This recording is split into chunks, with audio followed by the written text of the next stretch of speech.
All right, hello everybody. Just want to take a minute and talk about practice session strategies, structuring practice sessions. Kind of a loose talk here. Tomorrow I'm going deeper into it. I'm offering an actual class on the topic because it's a really important one. I know that it's probably the number one question I get asked all the time. So I will talk about it a little bit here today in this stream.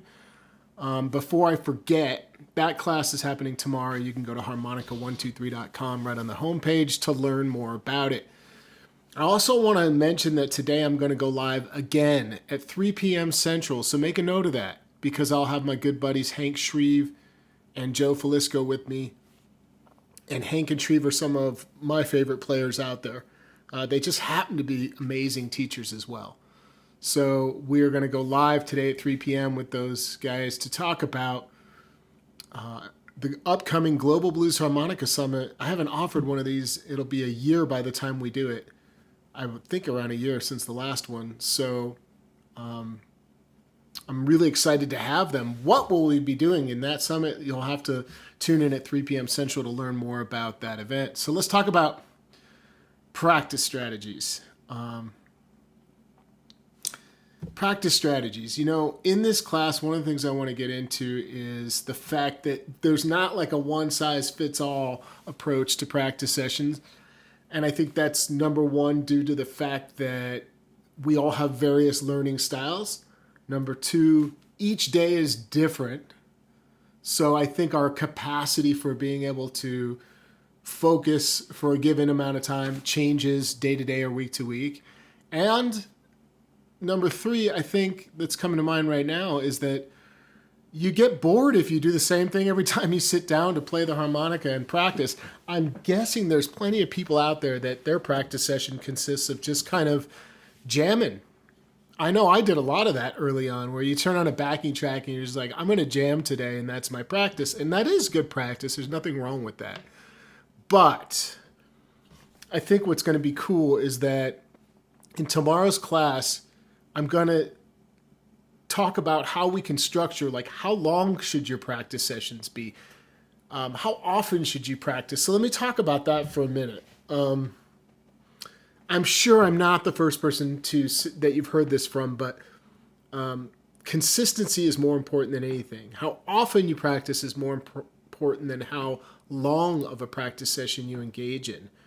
It's the consistency that gets you there. In fact, many would argue that the shorter practice sessions are much more productive. Hey, what's going on to people tuning in? Good morning. Marcos. Look, it's Donald Rains. Donnie, what's up, buddy? Good to see you here at the live stream. And so these shorter practice sessions, I want to just make a mention of that right now and say that if you've not tried to divide up, like, let's say you've got like a whole day to yourself coming up tomorrow and you're excited to practice. Should you just sit down and do an hour or 2 hours of practice at once? No, I would recommend dividing it up.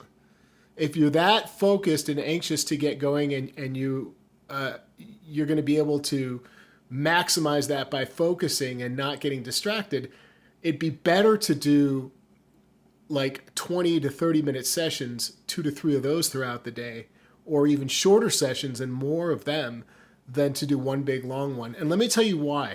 There's a lot of research on how long the brain can stay focused on one topic before it starts to get distracted. But I also think it gives you an opportunity to change up the topics you're working on and still interrelate. So let's switch gears for a minute. Let me just hypothetically say if you did 3 20-minute practice sessions, one in the morning, one in the midday, and one in the evening, you could have different things you work on, but interconnect them. Let me give you an example. I'll try to come up with this on the spot. You got a song study you're working on, so you're going to spend a little time, let's say on the third session, the last one actually going through the song study. But what makes it unique is that there are certain challenging bends that come up. So maybe the first session is a warm-up with bending practice that targets just those bends. And I have a ton of ideas to share with how we can actually practice bending to support the song study. Then let's say that there's a lot of high-end playing you in a section of the song. You'd want to target the high-end practice independently of working the lines in the song. And that way it's all interconnected and you're getting the maximum out of these practice sessions. If you don't have a song study to sort of dial in those types of sessions, you could just say, hey, today I want to work on improvisation. But again, you could have 3 different distinct angles for working on improvisation. Maybe one is targeting various sections of the harmonica, holes 1 through 4. Maybe the next one is phrasing, and you're working on switching up phrasing by working triplets and working legato versus staccato. And maybe in the final one, you're working different intervals and jumps to create new note choices that are connected in your improvisation. Does that make sense? So really, you're working on the same topic over multiple sessions, potentially in one single day. They're all related, but they're different angles. And that's one huge tip I'll leave you with to think about, is that practice it's real easy to sit down and just jam. And I think that's good. So here's another tip. I always tell my students, start your practice sessions with something really fun, something that jazzes you up. Maybe it's putting on the backing track for a lot of people and just playing to your favorite track, or listening to your favorite song and jamming along. Whatever it is, you get 3 or 4 minutes at the beginning and the end of your sessions where you begin it and end it with something fun. And that also, there's a lot of research around that that gets you engaged. And also, when you come back to practice, what the brain recalls is the first and last thing you did often, which are those things that were fun. So they can be rather unfocused. Then you get into the focus when you get into the crux of your practice session. I think shorter's better, 20 to 30 minutes. Even micro practice sessions of 5 to 15 minutes are great if you only have little spaces of time. What can you do in those? You can do technique practice, like bending's a great one. Pattern, recognition stuff. Intervals. You could work on tonguing techniques or tongue blocking for 5 minutes or 10 minutes.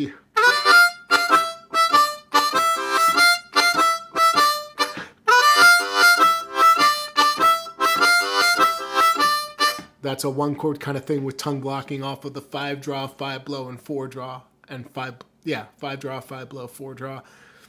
So maybe you're doing a thing where you target certain chords in improvisation and you just want to understand what you can be doing on the 4 chord to strengthen your approach to that. There's a million things you could do. That's why I have this class coming tomorrow, where we can go deep into sort of ways to restructure these sessions to where they're engaging, they're fun, and they're challenging for you based on your level. So another thing I want to mention is that if you're not adjusting to your level, that's key. That means if somebody says, hey, this is a great bending practice, work on half steps, draw, bend, draw.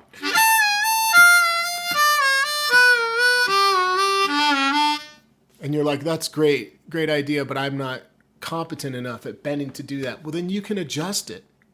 You can adjust that and say, where is your strength? Is it on holes 1 and 4? And then on the other holes, like 2 and 3, you would just work on strengthening the actual technique versus working the exercise. Slow in and slow out on these bends. There's a million things you can do. Don't get stuck doing the same thing. I think that's the biggest advice I can give you. There's nothing worse than getting in a rut and you're playing. And if you're in a rut right now, feeling like you're not advancing, examine your practice sessions. Think about what you do when you're jamming and practicing. Do they look the same? I would love to hear in the comments what you guys do. Maybe this will help me bring in a couple new ideas into this class. I'm hoping it'll be an organic exchange, me not just saying, here are things to think about and do, but also having questions come in so that people can give their own input. But like, I'm struggling with this. How might I practice this? And then we get into sort of integrating that into the class.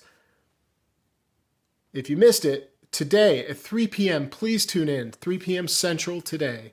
I'm going to go live again with my buddies Joe Filisko and Hank Shreve, some of my favorite players on the planet, and they happen to be incredible teachers. We're going to be talking about the next Global Blues Harmonica Summit. It's been forever since I've done a summit. I believe it will have been a year by the time it comes around. I'm almost positive about that. So it's going to be a great topic. So we're going to share what the topic is. Those guys are going to talk about what they're going to be teaching. Don't miss that, 3 p.m. Central. Make a little note right now. Put it in your phone so that you remember to come back. The bend riff you did is a great practice tip. Yeah, we're going to go through a handful of these. And what's interesting is I already did a class called Practicing Technique, Integrating Technique Practice. So it's like a supplementary class, not an overview of everything, different ways to structure practice and as it pertains to various topics. But that class dials in like, if you want to work on this technique, here's what you do for octaves, here's what you do for bends, here's what you do for tongue blocking.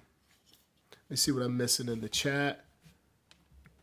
It's great to see all you tuning in. I hope you're having a great Saturday. I'm trying to be a little more involved with this channel lately, hopefully. Son of a gun, why is it doing that? Come on, let me in. I love it when it locks you out of your own stuff. And now we've got all this two-factor authentication stuff that just won't let me in. So let me just scroll and see what I missed here. Billy from Panama, what's up, buddy? Good to see you. So Dennis is struggling. He's been struggling with structured practice sessions. Join me tomorrow. It's on sale through today. That class is $20. You can sign up. And if you can't make it tomorrow, class is at 2 p.m. Central. If you can't make it, it's recorded. And I'll include the instructor's notes after class because I want to update them with things that come up in class. Red light practice. I love it. That's a great one. That's great. Red light practice. That means when you hit the red light and you got 60 seconds, what do? I say rhythm. Pick up like a G harp, you know?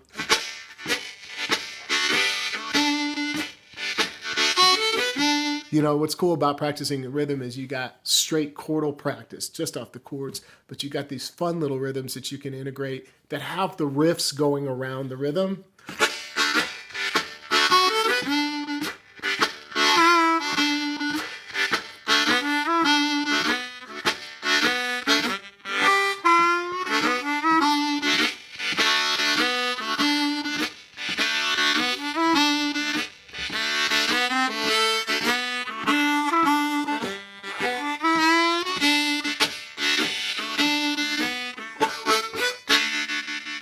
Green light.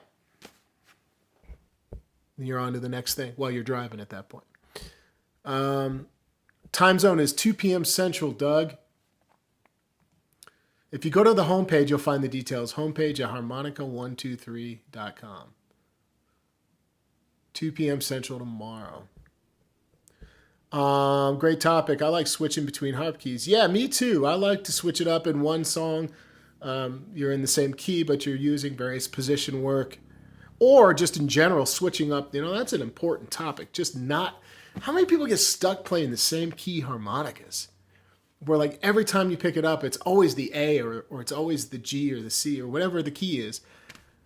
I caution you to own as many keys as possible and play them as often as possible, because adjusting your breath and embouchure, well, not the embouchure, the breath and the technique for bending specifically, there's an adjustment to each key. So if you're not used to playing in a high key like an F or an E flat, and you're like, those are really hard to bend. They're hard to bend because you just haven't found the sweet spot, you know? So that's good that you're doing that.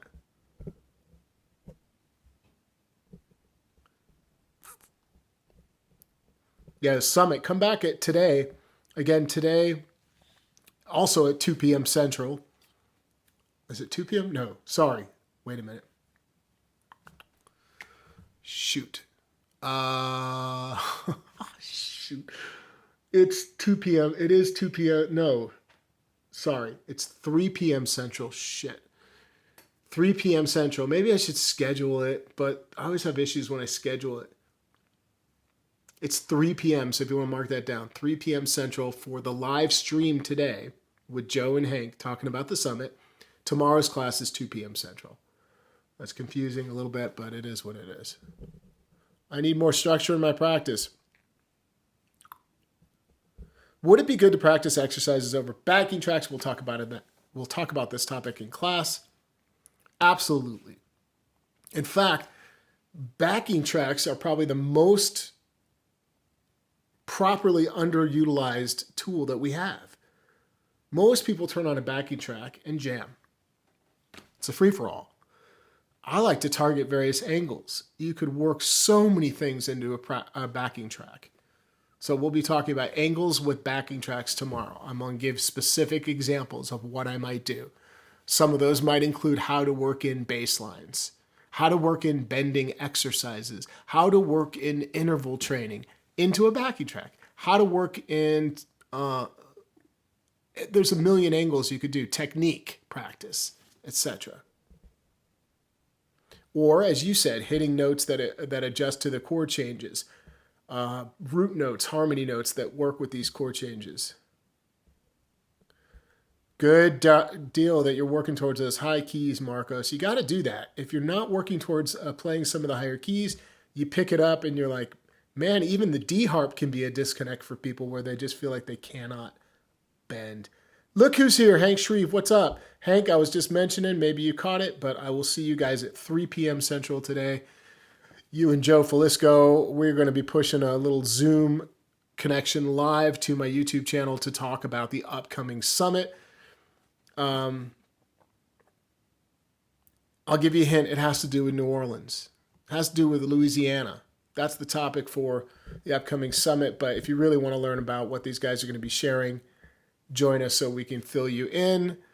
Hank, you know this. I've said this to you before, but for those that don't know it, not only is Hank Shreve a great player who you should subscribe to his channel, he shares some great videos, but he's a wonderful teacher as well. It's a rare thing. I can count on one hand how many professional players that I know that I feel are really good communicators and teachers and understand how to break down what they're doing, for lack of a better way of saying it, how to deconstruct, how to kind of think about things that they're doing and go, well, now how did I come about that? Hank's really good at that. The last summit that we did together was awesome. I think it was on tone, or maybe that was the one before. Hank's done a handful of things with me. No, the last one was on a song study that Hank taught one of his own original songs. And it was a third position song, and it was great. So, just to recap, practice sessions, when you're working on developing them, we'll also get into tools that you should have available, chromatic instrument, a metronome. What are the things that I use regularly? How do I use them? How does that help me become a better player at the end of the day? We'll talk about recording yourself. We'll talk about headphones, when and why to use them. There's so much to explore in this topic. And of course, I want your own questions. So if for some reason you cannot make it, or it's not in the budget to do it, whatever, you can post a question here in the comments after this live goes to my channel. I'll come back and maybe I can answer a few questions. It's not going to be the same. It won't be as in depth as joining the class. I really love these classes because they're so interactive. I get questions from students or attendees that are there that I never would have thought of. And that is why I love doing them. Yeah, Billy, 30% of sounding great in pro. It's funny because, I don't use GarageBand. I should learn how to use it. I do have a Mac, and there's a lot I could be doing. But I am using tools like Audacity occasionally to change tempos or slow down tracks for students when they need to hear detail that they cannot hear at the tempo that the original song is in. But there's so many things. I just lost my train of thought. I was talking about tools, recording and headphones, Audacity. There's all these great things. Oh, Kim Wilson. Kim Wilson was featured in a summit I did a long time ago, and really I want to reach out to him about doing another one. And one thing that I'll never forget that he said is somebody said to him, hey, did you work on scale practice when you were developing? And he said, no, I didn't play scales at all. Which just is a reminder that there's many ways to skin a cat. There's more than one way to skin a cat. You don't have to do something one way because it worked well for somebody or somebody says do this. You've got to adjust and think about your own learning style and approach to playing and what you want to be doing, and not targeting things that are not going to behoove you or help you get to your goal. Like, I'm interested in playing blues harmonica as my focus, but I also play some jazz, some Latin music, some rock. I do folk music, a lot of Americana, but my focus is blues. And so therefore, all of my practice sessions are centered around primarily accompaniment for blues, improvisation in blues context, technique. So I feel like you've got to get specific with your practice sessions based on what you're really trying to do. What is it that you're most interested in? Don't do things, and here's a great tip, don't work on things that don't interest you. And there's a fine line. As I say that, I think, well, but you might not be interested in something that's difficult, but you need it to do the things you want to do. That's different, because it's supporting those types of practices support a bigger picture, bigger goal, the end game. But there are times when you're working on topics that you may never actually want to use in your playing, and it's just not something that you care about. Then don't do it. It's time wasted. You might find that by not doing it and trusting your instincts, that later on you discover things or you evolve as a player, and then those things are now of interest to you. Blow bending could be one, or overblowing, which I don't barely use overblowing. Or tongue blocking. Maybe you've tried it and you're like, this just feels weird. I'm not going to do this. I felt that way when I started with tongue blocking, and I was like, I'm not doing this. This is just strange. I got my tongue on there. This is just what's going on. And then later I just fell in love with the sounds that are created by tongue blocking, and it was apparent to me that I couldn't ignore it anymore. I had to face it, and I had to work on tongue blocking. And then it became really enjoyable because these sounds were coming out.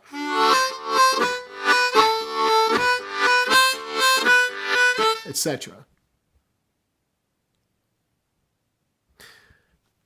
There is kind of Greg. Greg says it would be cool if there was an app that broke down your playing and showed you what you need to work on.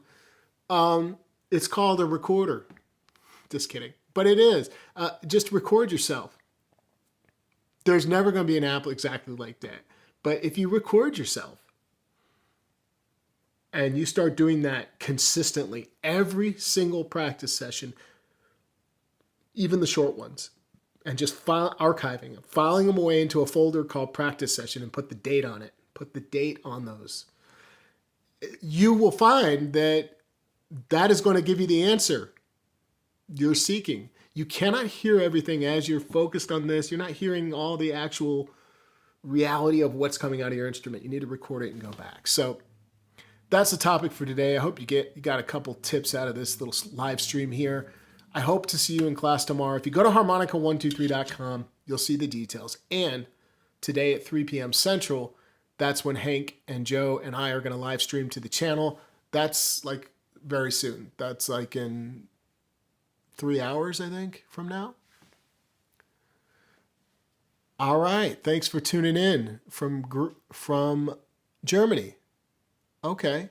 Living in Germany, but you're from Greece. You're Greek. Well, welcome. And I appreciate all you guys tuning in today.